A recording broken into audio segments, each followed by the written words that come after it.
Greetings viewers, Adventure Link here, back again with another repair video for you guys. The patient, of course, is a 2006 Dodge Grand Caravan with the SXT package with the 3.8 liter V6 engine, although this should apply to pretty much any 4th generation Chrysler or Dodge minivan as a whole. Today's project, outer tie rod ends. And who knows, I might even be nice enough to give you a walkthrough on the inner tie rods as well. So as you can see, I took the liberty of removing the tires for you. Pretty simple stuff. You'll start off by blocking the rear wheels like with a with one of those Rhino ramp block things or a cinder block or whatever. Then you'll jack the vehicle up using a jack stand, 2-post lift, drive-on lift, whatever. Don't use ramps, it won't be of any help to you. If you're only doing one side at a time when you're with your jack and stands, you know, you can jack up one side at a time and work and then go to the other side and jack that up. It's still a pretty valid way of supporting the vehicle. Make sure your load is squared and secured, because your safety, structural integrity, quality, the right tools and parts for the job, and doing the job right the first time every time are number one. Lugs are 19 millimeters. Or if you have those like those lugs with the caps on them, then the caps, I guess, inside are it's whatever, but on the other side it was 18 millimeters, so take that for what it is. There's 5 of them. If you don't have an impact gun like I do, then you'll want to at least bust off the lugs before you jack the vehicle up. Bust them off by hand and have them off by at least halfway off these threads. Then you can raise the vehicle up, and then you can take the lug nuts off the rest of the way from there. The next thing you want to do is like what I do. I personally like to take a measuring tape and measure the distance of the thread count on the inner tie rod. Start from the back of the jam nut on the back of the outer tie rod, and then go all the way back to where the threads end on the inner tie rod. As you can see, looks like it's about 1/16, 1/8, something in that ballpark, I guess. Just as a very, very fair warning, take your own measurements. Don't rely on my measurement, because your measurement could be different from mine. And this part matters because you'll want to preserve the alignment as best as you can, so that way you can take it to the alignment shop later on and get it checked. Failure to maintain the proper alignment can cause poor handling, faster and unnecessary wear and tear on your steering suspension components, possibly even an early death, faster tire wear. So now you want to take your box wrench. It is a double deuce or 22 millimeters. I also want to show you something real quick. This is the tie rod. This is the wrench. As you can see, yeah, I don't think that's supposed to happen, where you can move the tie rod like this by hand. In any case, you'll load your wrench up, load up your box wrench like so, then turn it clockwise as you're facing the jam nut. Then you may want to give this a few turns, so that way you can free the tie rod later on. Now comes the nut on the ball joint of the tie rod. As you can see, that's a castle nut, but there's no cotter pin. Why that is, I have no idea. In any case, you can see it is an 18 millimeter socket. Okay, second go. Got an 18 millimeters box wrench. You want to actually tighten this, or loosen this rather, sorry. Loosen it, you know, going towards you, or away from you rather. Okay, 18 millimeter wrench with a 21 millimeter on an extension here. Now you want to push this away from you, like so. Then from there you should be able to loosen this.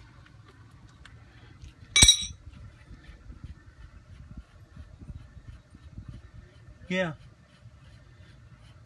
Loosen that up with the wrench going away from you. There it is. Now you'll need a tie rod puller. What I have here is this OTC front end service set. Appears to be pot number 6295. I'm using the tie rod / inner bearing race puller, pot number 7503. Pretty straightforward. You'll position this as such. You want to position the arms where they'll be under the tie rod, then position a big long bolt thing underneath, to where it's contacting the ball joint stud on the tie rod. Then you'll keep turning your wrench.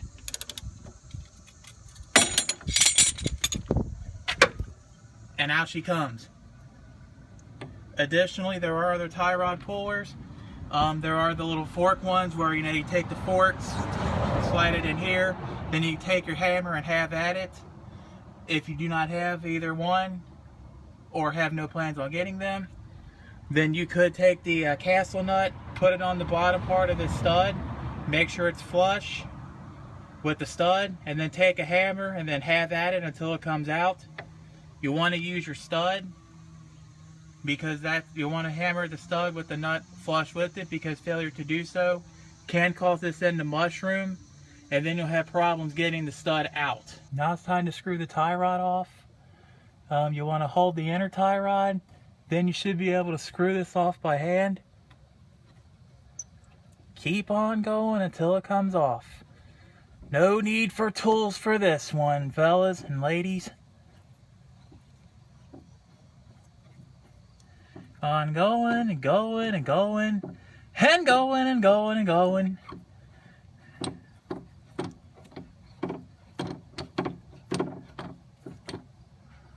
Ah, this is a pretty long one.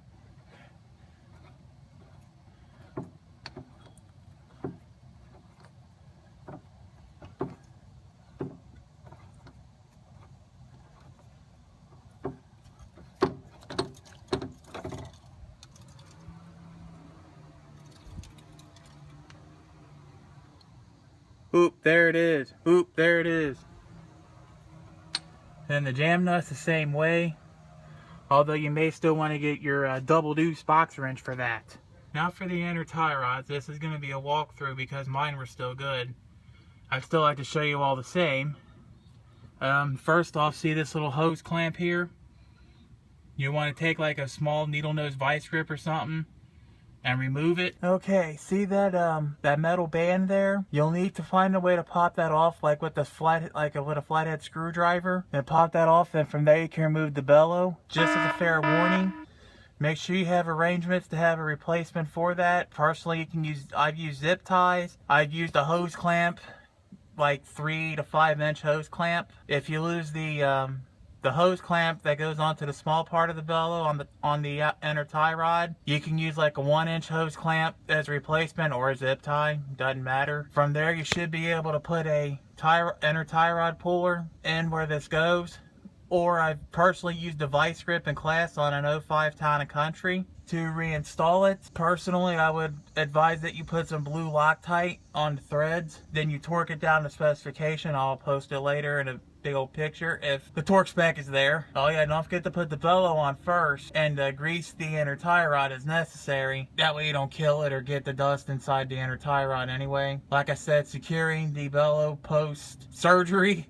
you can use zip ties or you can use hose clamps. Remember, 3 to 5 inch hose clamp in the back here, and like an inch up front on the smaller end that attaches to the inner tie rod. And then from there you can put the outer tie rod back in, my bad, which we'll be doing that now. So here's the outer tie rod here. This is AC Delco pot number 45A0940. You'll need 2 of these, one for the right side, one for the left side. There is no front or not front, but right or left specific. It's all the same tie rod. This is pretty much what it comes with. Just the outer tie rod and the Zerk fitting, and you also get the nut for the ball joint. Heads up, don't lose this nut here. You're gonna need it for the inner tie rod because this obviously does not come with a nut. Okay, outer tie rod assembly. Remember, like I said before about the alignment and the distance of the threads, make sure you put the jam nut back on, keeping in mind the distance you measured earlier. Then you'll screw in the tie rod by hand. The nice thing is that if you screw, even if you get it like say dead on, and then you have like the tie rod, the stud of the ball joint like that way or whatever, then the ball joint and the jam nut should turn like all together, which I guess that's one thing I can give Chrysler credit for, because at least they thought to have the tie rod spin all together instead of lock up with the jam nut. Because I remember on the Grand Marquis when I did ball joint or tie rods, I kept having to play with the nut and the tie rod as it was making contact, whereas both of these on this van was turning around and around, which that's, I guess, a good thing as long as you keep in mind your measurements. Zerk fitting. It's an 8, as you can see, this is an 8mm 1/4 inch drive socket. You want to screw it in until you can't screw it in anymore. You don't need to tighten it down all the way. This isn't a suspension bolt. Well, it technically is, but treat it like a spark plug. This doesn't need to be like bear tight or Hercules tight or anything. So, installation. If you end up having to use this little provision here for a socket, I personally didn't have to, but if you do, this socket works. It is a 8mm socket. Your ball joint nut right here for the tie rod, 18mm, same as always. Your jam nut, double deuce, 22mm, same as always. Both nuts, yep, these nuts. I had to do it, sorry. Yeah, 55 foot-pounds a piece. How I lubed it up was that I tightened this nut here till it just, started to bite down on the steering knuckle. Then I started lubing it up here. That's why it looks fat now. You want to apply the Zerk gun grease liberally. Make sure it all overflows out of the dust boot, as you can see. I guess if it looks this fat, I guess that's cool, but we'll see how this goes. Make sure it does overflow somewhat. That way you got your grease in. Keep in mind, some of these, are grease. Most of these aftermarkets are greasable. Some are not. So if you do have to grease them, that's another Zerk fitting you'll have to keep in mind of. And don't forget, I would personally grease your Zerk fittings at every oil change. Suspension lubing performance and the best performance on your suspension. Failure to initially lube your tie rod, either at this time or keeping up with the lube, can result in premature wear and tear, maybe even premature unnecessary deaths. So make sure you do load it up. I personally use Mobil 1 synthetic grease. You could probably use whatever, but that's what I use, is Mobil 1 synthetic grease. Don't forget that the tire here, it is a 19mm nut, or if the little caps come off, then it becomes 18mm. Torquing spec on the tire is 95 to 105 foot-pounds, give or take. Make sure you do come back within about 100 miles or so, because this is an aluminum rim. That way, you can reach the torque as necessary. That way, the tire doesn't fly off while you're driving or whatever. Final note, the passenger side tie rod will remove and replace the same way as the driver's side does, so do keep that in mind. You're all done. This has been the tie rod, outer tie rod R&R, and an inner tie rod walkthrough on your 2006 Dodge Grand Caravan SXT package, although this should apply to pretty much all 4th generation Chrysler and Dodge minivans as a whole. Let's go wrap this up, people. Well, tie rod. These was actually fairly simple. It's actually probably one of the more simpler suspension things to do on this van. But I was shocked for a couple reasons, because I was actually expecting that ball joint to actually try to fight me every step of the way, like they always tend to do. And there was not only no cotter pin on there, but there was no provision for the, for like a Torx head or an Allen head or even a socket on the bottom of the old ball joint for the tie rod. So, believe it or not, 18mm wrench extended with the 21mm wrench, popped it off, and I was able to get it off my hand. Simple. It can't get any easier than that, people. Don't forget a few things, with your tie rods, for what it's worth, I'm sorry that I couldn't, do a video on how to do the inner tie rods too. I did provide you a little walkthrough based upon, what my experiences of doing this for the Grand Marquis. You can watch that to try to get a general idea as to what goes on. As for the head on the tie rod puller, I'm not sure what head these Chrysler minivans take, because I didn't get a chance, because I didn't try it out. Why fix what ain't broken? The installation stuff, it's actually a pretty easy installation. I would recommend that you do spray some penetrating oil and or put some anti-seize on the threads of the inner tie rod, like for the first couple inches. Goes from where the thread ends on the inner tie rod all the way down at least a couple inches. That way, you do get an alignment, or if you had to do this job again, it can make this job easier for whoever has to do it next, or your alignment person, who knows. Zerk fittings, I want to go into some of the Zerk fittings and greasing. If you get an OEM unit, generally you shouldn't have to grease it. As you may or may not have saw, there was like a little fakey Zerk fitting on the outer tie rod on the OEM equipment. Supposedly in the Chrysler shop manual, these are supposedly lubed for life, whatever that entails. Anyways, it's lubed for life.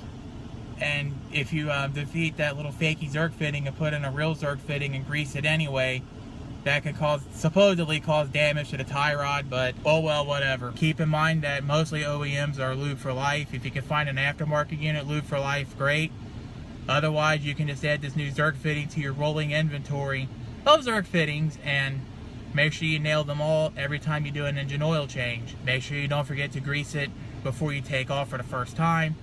Failure to do that, you know, can cause premature damage and wear to the tie rod, to the outer tie rod. As for the alignment, you know, I'm gonna want to say this about the alignment. You know, not many people understand, you know, the significance and importance of getting your alignment checked and adjusted as necessary.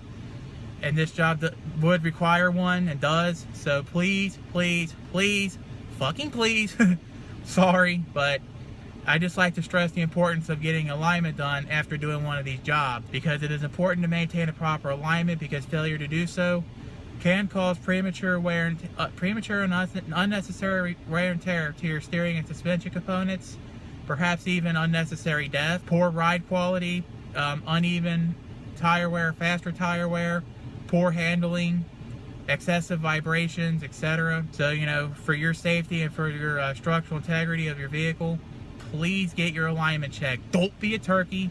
Don't chicken out. Stop being poor and spend the $100 on an alignment, because trust me, $100 for an alignment is much better than, you know, 4 set of tires, let alone doing this job again, or even having to get another rack and pinion. And trust me, racks and pinions are not cheap. I've had to replace several of those during the time I've been on the road driving, so trust me on this, racks are not cheap. Anyways, that's all I got to say on the outer tie rods and the walkthrough on the inner tie rods. So, you know, I'm Adventure Link. Thanks for watching. Don't forget to rate and subscribe.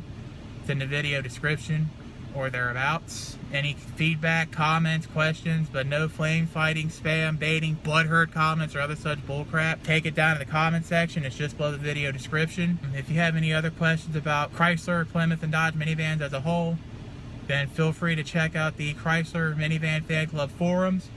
Additionally, you can also join the Chrysler and Dodge Minivan Fan Club group on Facebook. Search the group, search the forums, join up on either or both mediums, post your questions. And find folks at either medium can answer any questions you have in a timely manner. The warm days of summer, you know, are ended, so as long as it's still warm, you know, stay cool, stay in the shade, apply your sunscreen. Either way, you know, eat right, stay hydrated, stay active, stay healthy. It's very important, especially very important on these hot days and when you're working long hours on your car.